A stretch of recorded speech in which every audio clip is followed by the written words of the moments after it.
السلام علیکم ورحمۃ اللہ وبرکاتہ نحمدہ ونصلی علی رسولہ الکریم اما بعد۔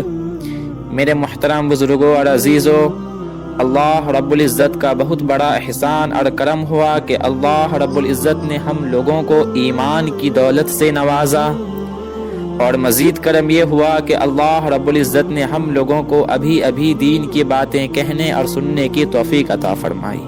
میرا عزیزوں اور پیارے دوستو، آج کا میرا موضوع ہے اللہ کی ایمان والوں کو دعوت۔ اس لیے اس یقین کو سیکھنے کی اور بنانے کی خود اللہ جل شانہ نے بار بار دعوت دی ہے اور تاکید کی ہے کہ اے ایمان والوں ایمان لاؤ، اے ایمان والو پورے اسلام میں داخل ہو جاؤ۔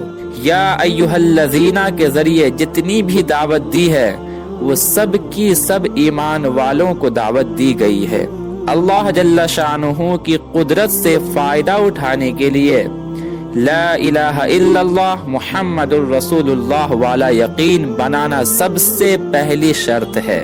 اس لیے اتنی محنت کرنا کہ اللہ کے وعدوں کا یقین ہمارے دلوں میں اتر جائے، اتنی محنت کرنا کہ ایمان ہمیں اللہ کے فرضوں پر کھڑا کر دے اور اللہ کی حرام کی ہوئی چیزوں سے نکال دے۔ حضرت زید بن ارقم رضی اللہ عنہ آپ صلی اللہ علیہ وسلم سے نقل کرتے ہیں کہ جو شخص اخلاص کے ساتھ لا الہ الا اللہ کہے وہ جنت میں داخل ہوگا۔ کسی نے پوچھا کہ کلمہ کے اخلاص کی علامت کیا ہے؟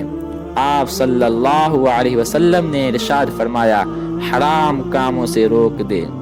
صحابہ رضی اللہ عنہم اجمعین فرماتے ہیں کہ ہم نے پہلے ایمان سیکھا، ایمان کے راستے میں چل پھر کر اتنا خوف اپنے اندر پیدا کیا جو حرام سے بچا دے، اور اتنا تعلق اللہ سے پیدا کیا کہ اللہ کے فرضوں پر کھڑا کر دے۔ خوف اللہ کے حکموں پر چلاتا ہے کہ میرے اللہ کا حکم ہے، اور اس کے پیچھے 7 انعامات اور ساری برکتیں ہیں، اور جس چیز سے منع کیا ہے اس سے بچاتا ہے کہ اس کے پیچھے سارے عذابات ہیں۔ حکموں والے راستے سارے کے سارے جنت میں لے جائیں گے، اور خواہشات والے راستے سارے کے سارے جہنم میں لے جائیں گے، لیکن جنت کو اللہ نے ناگواریوں سے ڈھانپ دیا ہے، اس لیے جنت کے راستے کڑوے لگتے ہیں، اور جہنم کو خواہشات سے ڈھانپ دیا ہے، اس لیے جہنم کے راستے میٹھے لگتے ہیں۔ کہ نماز ہو رہی ہے اور ہم سو رہے ہیں، کیونکہ نیند میٹھی لگے اور نماز کڑوی لگے، اس لیے کہ ہم نتیجے سے بے خبر ہیں، حالانکہ تمام مسائل کا حل اللہ جل شانہ نے نماز میں رکھا ہے۔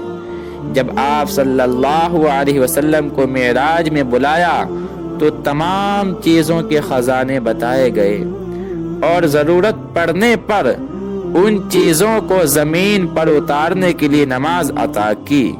جب آپ صلی اللہ علیہ وسلم معراج سے نماز کا تحفہ لائے تو صحابہ کرام رضی اللہ تعالی عنہم اجمعین جھوم اٹھے کہ اب تمام مسئلوں کا حل مل گیا، اور اس کے بعد جو بھی حالات آئے نماز ہی کے ذریعے حل کرائے، جن کے قصے مشہور ہے۔ اللہ رب العزت سے دعا ہے کہ اللہ رب العزت ہمیں عمل کی توفیق عطا فرمائے، اور اپنے ایک ایک حکم کو اپنا پر چلنے والا بنائے، اور حضور پاک صلی اللہ علیہ وسلم کے مبارک طریقے پر چلنے والا بنائے۔ آمین ثم آمین۔